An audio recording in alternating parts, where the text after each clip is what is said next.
Today we are taking the Polo Sedan out for a drive on the back roads of Langkawi.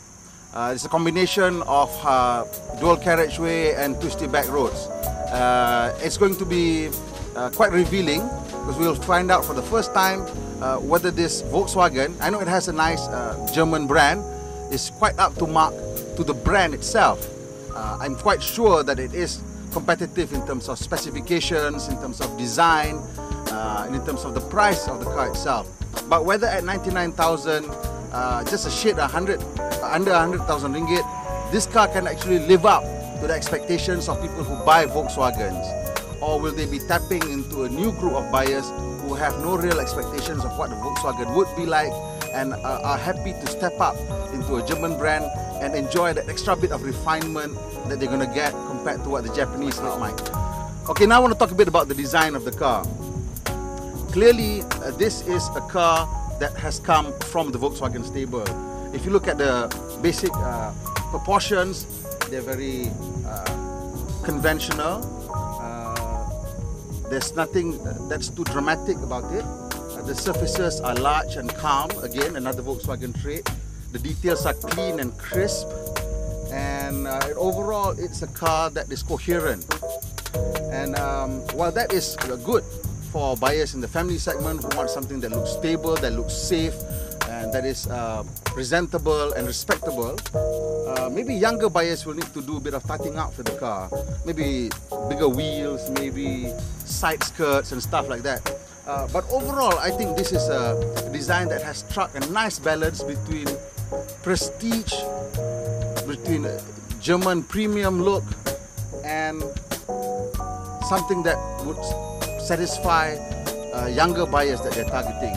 You expect buyers for this car are young families, early 30s, mid 30s, just starting out, 1 or 2 kids, or slightly older families or even retirees who are thinking of a retirement car. This is a fantastic retirement car, I think, because it is rather the way it is designed and the way it is engineered is a car that requires minimum maintenance. I think that is something that is also mentioned by Volkswagen Managing Director Ricky yesterday when he was asked about the expectations of buyers who have never owned a German car in terms of the cost of maintaining the car. And I think they've understood that, and they have engineered the car to be relatively low maintenance, and taking into account the fact that these cars will be sold in India, China, Russia and other developing markets. Okay, now I want to look a bit at the offering in terms of cabin space. And I've set up the front seats to my height, which is somebody who's about 5'11". And let's see how much space I'll have at the back.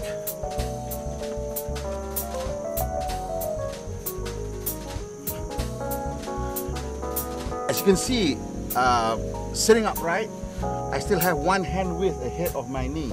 So this car has a very generous cabin. And I think Volkswagen mentioned yesterday that it has one of the longest wheelbase in class. And you can see where all that room has been put to good use. Also, if you notice, the roof line is quite flat, quite high. And this gives it also decent headroom at the back. And again, I have the minimum one hand width above my head, between the head, top of my head and the ceiling of the car.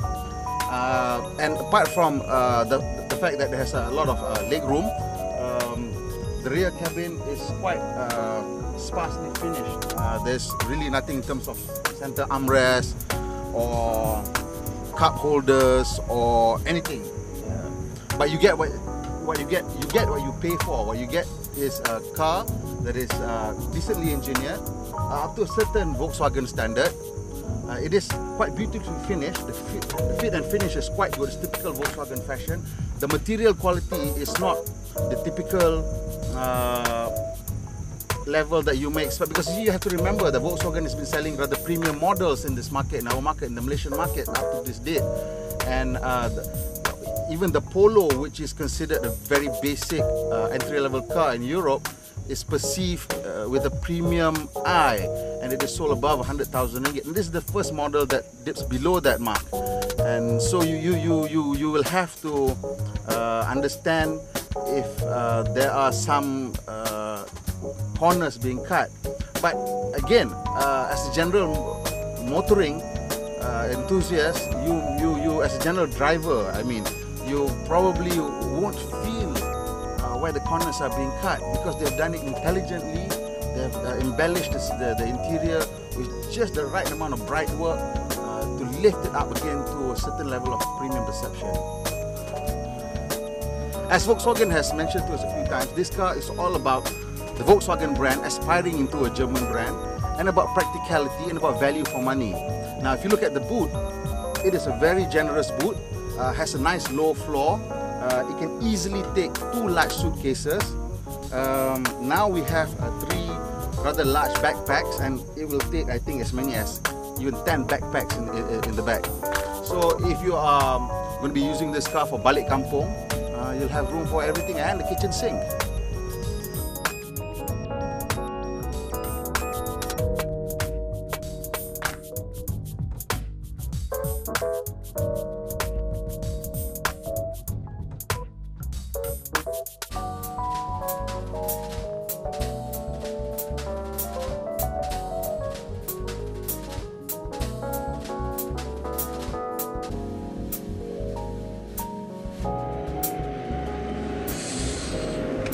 Okay, initial impressions of the car. First, we'll notice that the 1.6 litre 4-cylinder MPI, which stands for multi-port injection, it's not the most refined of engine, but it is acceptable for a car in this price range. It is gutsy. It's fairly refined, even up to 4,000 RPM, but it's a bit of noise and gruffness. Not out of character for this class of cars, especially when compared to, say, the Vios, the City, and the Proton Breve. In terms of the driving dynamics, the steering feels light. There's a fair bit of feedback from the steering, but I wish there could be a bit more. The other Volkswagens, even the Polo hatchback, has more feel to the steering wheel than this car. But as a family sedan, this is quite acceptable.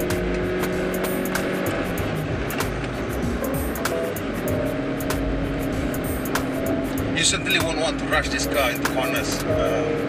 The level of feedback and is just not there for you to feel confident chucking it really hard into corners.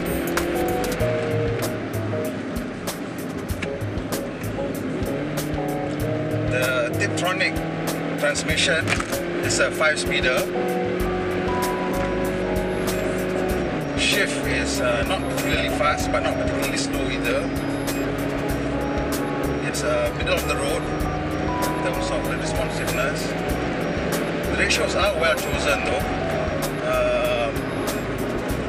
On 5th gear, 110 is 3,000 RPM, not spectacular. Nowadays cars take at about 2,500 RPM or slightly less than that in 5th gear.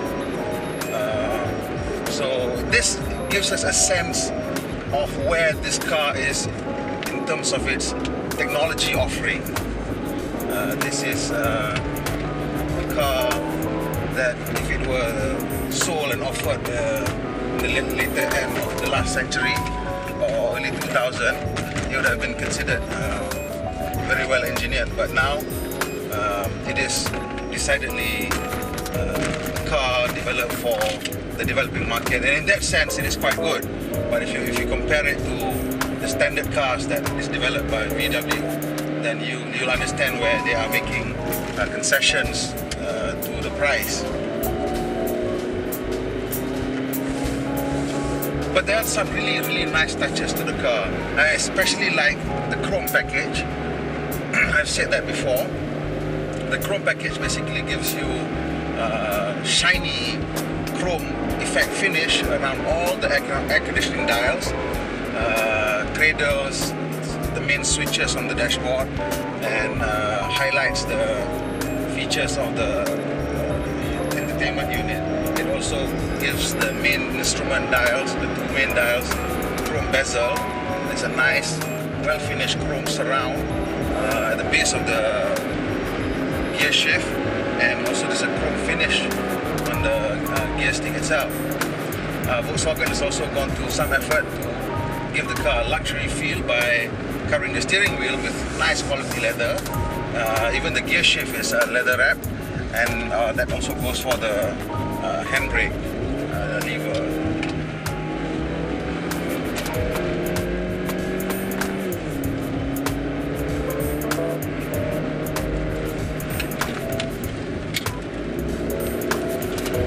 Brakes are okay. They're not they don't offer the sharpest initial bite, but it is good enough for brisk driving.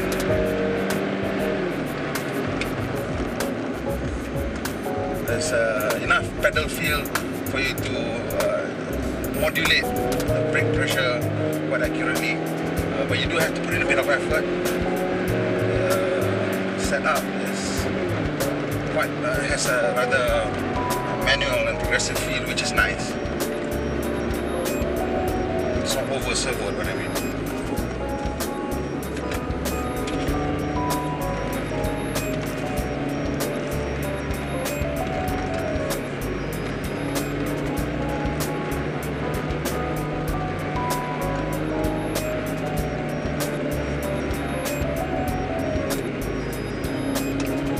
In terms of absolute handling qualities, it is set up more for comfort, more for family driving than enthusiastic driving. The turn-in is a bit on the soft side. It doesn't bite into the corners quite as aggressive as you would have in a, say, sporty hatchback. And in terms of the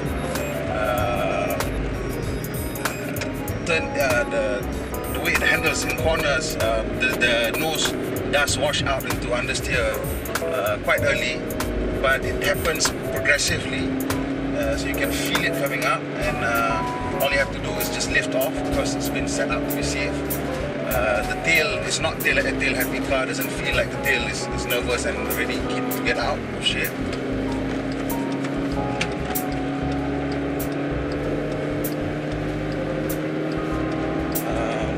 The 1.6 liter MPI engine offers 105 horsepower. That makes it comparable to, say, the Cam Pro IFM. And the one saving grace, I suppose, of this engine is that compared to the others in the class, it is willing to be worked quite hard, but it does run out of puff around 3,500 RPM. There's really nothing much to it after that.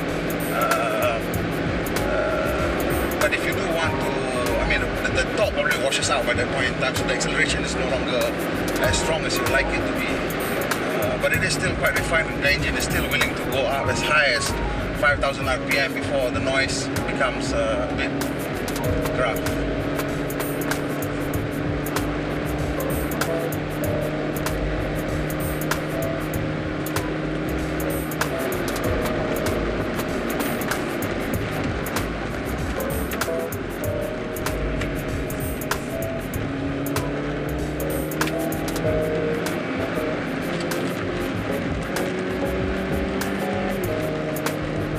Of noise, vibration and harshness, you can feel that 1.1 kilometers body shaft is not as stiff or as rigid as you find in other VWs. You don't feel the flexing, but over undulations, or when the road climbing up, say, a rather steep ramp at low speed, there's you can feel a sound, hear a bit of creaking from the cars, and then that, you know, that's something that you just won't feel or hear in a proper Volkswagen. The Indian plant makes Polo sedans for the rest of the world, and by that we mean China, India, Russia, and now Malaysia. So you know that this is not a car that is available in Germany, and for obvious reasons, the Europeans simply won't accept this rather basic car, and the handling characteristic is more Asian. It is still quite German, the firm ride and handling, the secure feel of the car, but it's just not as agile or as refined as you'd find even in the basic Polo hatchback.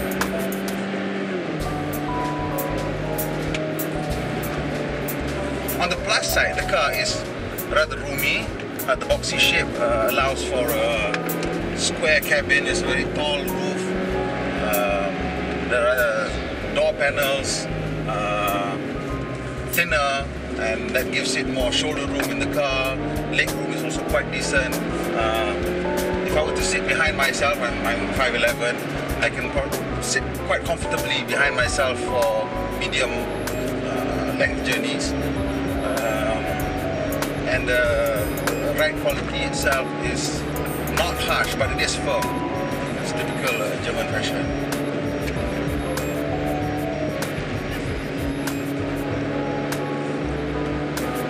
So this car is priced at under 100,000 ringgit. Well, it is 100,000, 9,998 or 9,988 or something like that. And I mean, even Volkswagen's managing director Ricky Tay made it a point to say that this is the first sub 100,000 car that Volkswagen has launched in Malaysia, and that's an indication of the fact that this is, even in Volkswagen's mind, a very competitive price. And in order to achieve that, surely they would have had to make some engineering solutions that are more suitable to the price. And what you can see inside the car is, can you hear the creaking? See, that is something that you won't necessarily hear from other Volkswagens. So where I can see most of the cost cutting has been done is in the quality of the plastics. I'm not saying that the plastics are of low grade, but they are more hard-wearing plastic rather than more premium soft touch material that you get in the typical Passat or Jetta. And but luckily Volkswagen is experienced enough to know that for this kind of plastics, then you need to choose a certain texture that will make it work and still look and feel soft. And I thought to some extent that I've done that quite well. The texture is the usual leather texture, and that has given it a rather soft look and soft feel. And I'm purposely going through some really bad dirt roads just to highlight the creaking, if you can hear it. Can you hear it? That is an indication of the rigidity of the body shell. As the axle twists, so does a bit of the body, and you can hear the creaking as the plastic and the leather and the fabric and the rubber all move against each other.